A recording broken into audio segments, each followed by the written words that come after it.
Salam sejahtera. Satu artikel saya dapat daripada Cosmo.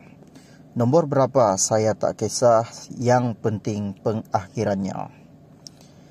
Petaling Jaya, hubungan ahli Parlimen Muar Said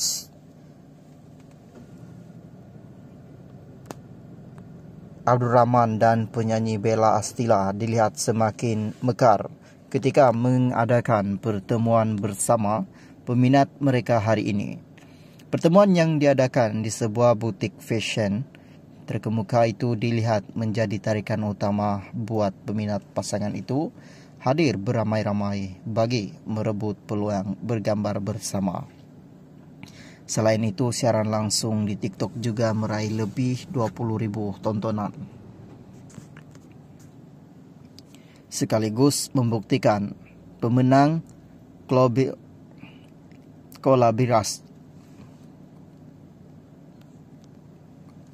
kolaborasi antara Said dan Bella.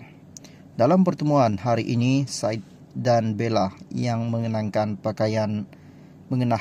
pakaian sedondon berwarna coklat menyapa para peminat yang digelar tim BSS dalam kurungan tim Bella Astila dan Said.